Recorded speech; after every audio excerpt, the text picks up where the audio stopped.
France just sent shockwaves through the rugby world. They didn't just beat Ireland, they obliterated them. A team that's dominated Northern Hemisphere rugby were left scrambling. And here's the scary part. The Springboks could be next if they don't pay attention. Because what France did wasn't luck. It was a tactical masterclass, a blueprint for domination, and a warning sign sent to the box. And today we're breaking down exactly how France crushed Ireland, what the Springboks should steal from them, and why Antoine Dupont's absence actually made them even more dangerous. But before we get into that, I actually spoke to Rassie Erasmus a couple of days ago, and he said that if you're watching this video, you have to subscribe right now.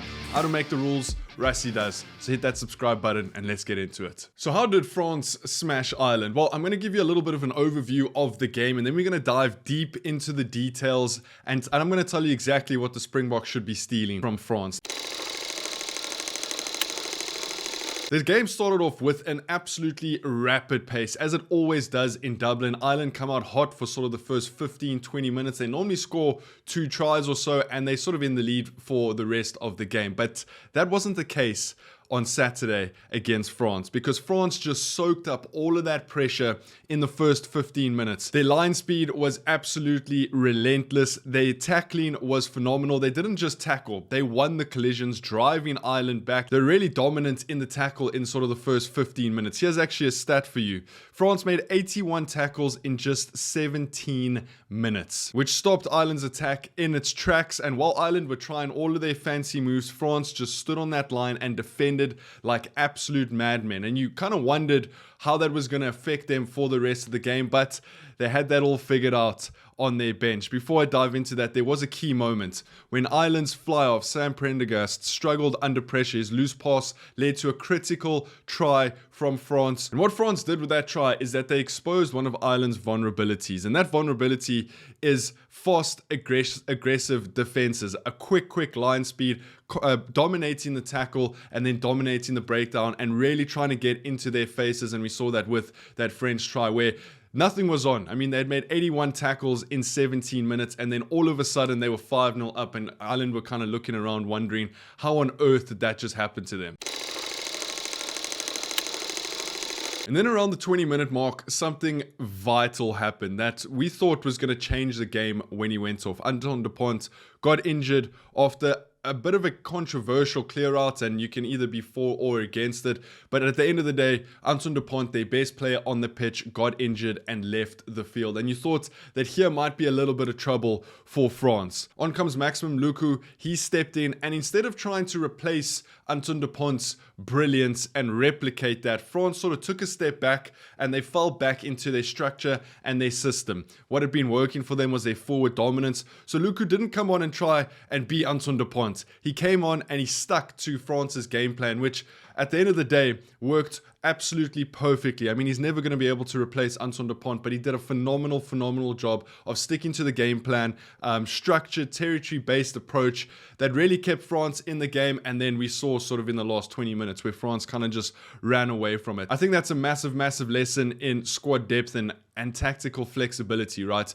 Your best player goes off and you make a plan. That just shows how good France is. I mean, if Antoine Dupont stays on that pitch, we know what he can do, but he went off the worst case scenario for a 7-1 split for the French side, and they did phenomenally well. So a massive shout out to Maximum Luku for stepping up and really implementing that France system. And then in the second half, the bomb squad or nuke squad takes over for France. And I think this was a massive part of their game plan, right? They come in with a 7-1 split.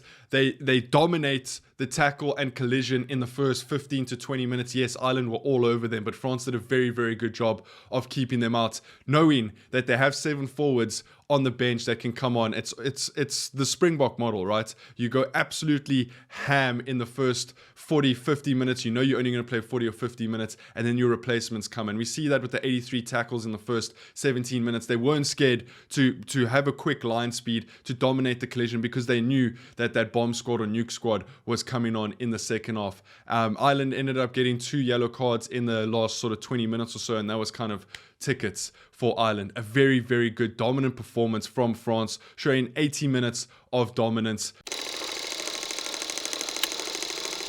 What can the Springboks learn from this French performance against Ireland, because yes, it looks very similar to a Springbok performance, but I think there are a couple of key factors that the Springboks can take from them. So let's get into them. So the first point is obviously the 7-1 split, right? So the Springboks pioneered this just before the 2023 Rugby World Cup and then used it in the 2023 Rugby World Cup. But we haven't seen it since. France took a risk. They knew that this was the game that was either going to make or break their Six Nations title. So they went risky with a 7-1 split, and the worst case scenario happened. Anton de Pont gets injured in the 20th minute. But it kind of showed how good their system was, because even without their best player, that pack took control. They knew that they could go absolutely crazy for 40, 50 minutes, dominate the tackles. And I think the Springboks need to not learn from it, but just understand how good of a system that is. The Springboks need to double down on the 7-1 split and the bomb squad that they pioneered, right? But in order to do that, you need to have proper depth in that 9 and 10 position, right? You saw Maximum Luku come on and basically pick up where Anton de Pont left off, and it didn't really make a difference. Is that going to be the case if Andre Pollard gets injured and we have one backline player on the bench? Let's say maybe Sasha Feinberg Ngumazulu's on the bench. Is he going to be able to step into that number 10 position? And if there is another injury, do the Springboks know the system well enough to not be affected by individual brilliance, but rather the structure that Rassie Rasmus has put into place? So not that the Springboks need to change anything, but I think they need to double down on the 7-1 split, right? If everyone understands the system, if we have depth in the correct position, if we have a Cheslin Colby and a Damian Willemse on the pitch, they can obviously shift around a little bit. So the Springboks, in my opinion, really need to double down on the 7-1 splits and 6-2 splits, and take a couple of risks. When we're going to New Zealand in September, maybe we play a 7-1 split against the All Blacks at Eden Park. We've got nothing to lose, and let's stick to what the Springboks know, which is forward-based rugby, forward dominance, fast line speed, put the All Blacks under pressure. And I think France showed that their system outweighs any individual brilliance, which is very, very special. And the Springboks need to continue to do that. The second aspect that France did phenomenally well is the defensive discipline, where they absolutely smothered Ireland. I've said the stat, 81 tackles in the first 17 minutes. Their line speed disrupted Ireland's structure, which is normally a very, very good structure that doesn't often get disrupted. So they made Ireland make mistakes, and then we saw that first try where they scored that try off of Sam Prendergast's mistake. They also dominated the breakdown, slowing down Ireland's ball so that they couldn't play that fast Irish type style of rugby, which kind of just halted all of their momentum, and then France would get the ball back and play for territory and get into the right positions of the field. So for the Boks, I think they do that. We do have a sort of a fast, high-pressure rush defense, but if we can double down on that, really target the playmakers in the opposition's backline, then our forwards can get into the breakdown, slow it down. I mean, even our outside centers and centers can get into the breakdown and slow it down. So we need to target the opposition's playmakers early and often. I think that's what France did phenomenally well, put young Sam Prendergast under some unfortunate pressure for him, but they really targeted him. And it just shows that if you target the 10 on the opposition side and you do it right, any team can crumble. The 10 is the playmaker. The 10 is the guy who sort of runs the show. So France did phenomenally well there, and I think if the Springboks can create more turnover opportunities and keep that defensive discipline, sometimes our defensive discipline isn't that good, maybe because guys are a little bit too eager, but if they can just hold back a little bit and target the correct breakdowns, make sure that the rush defense is on point, I think we can beat every single team this year. So sort of combining that 7-1 split, 6-2 split with fantastic defense discipline is a recipe for success. And the Springboks should just never ever go away from that. So rather than learning from France, I think again we should double down on our defensive system, on our pressure, disrupt the breakdowns. And I don't think anyone can beat the Springboks if they play like France did on Saturday. The third aspect that France did phenomenally well at against Ireland was they exploited their mistakes.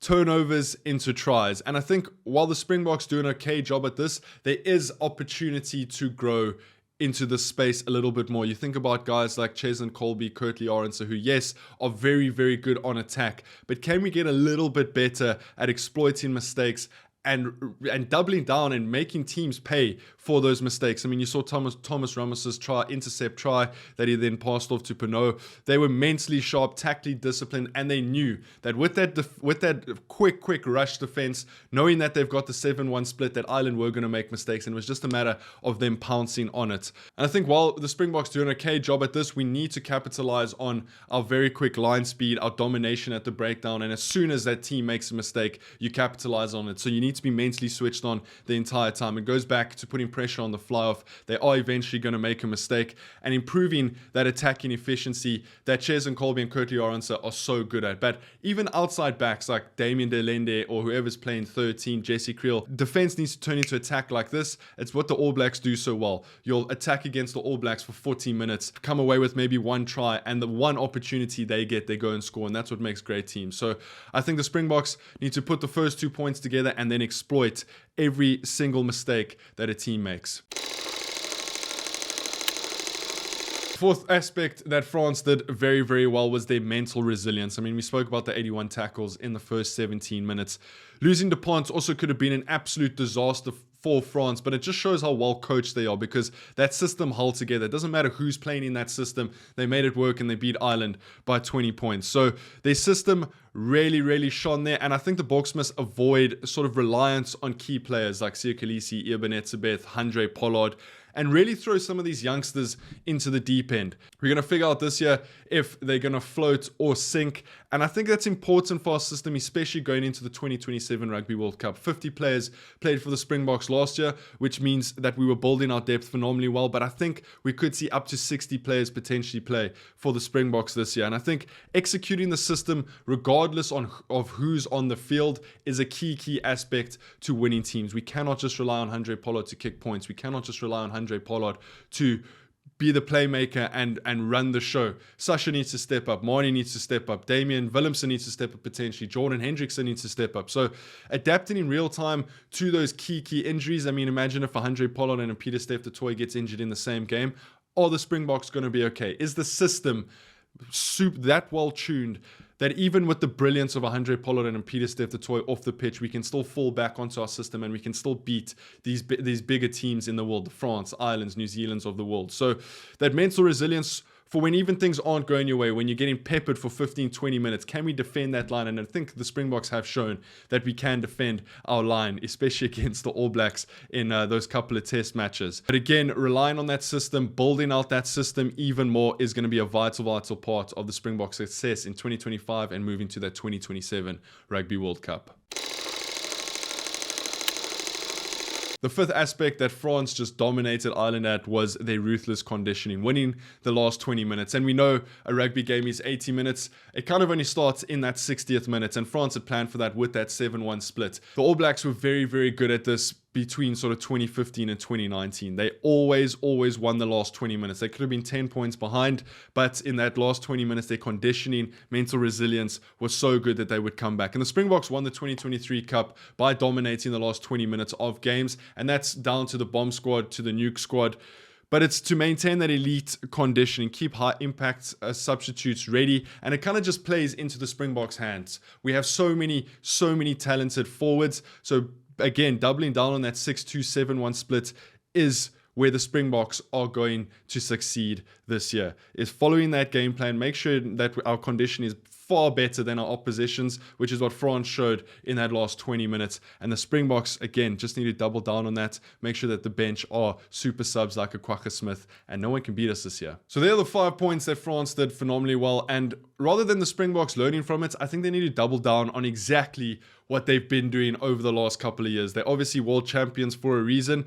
Rassie Erasmus will be analyzing this game from minute 1 to minute 80, and I think they're going to learn a lot from what France did against Ireland, because they set the blueprint. The Springboks already excel in many of these areas, but if South Africa wants to stay the best team in the world, they need to evolve their bomb squad strategy, maybe double down on a 7-1 split, keep defensive pressure at an elite level, ensure squad depth and tactical flexibility, and maintain elite conditioning.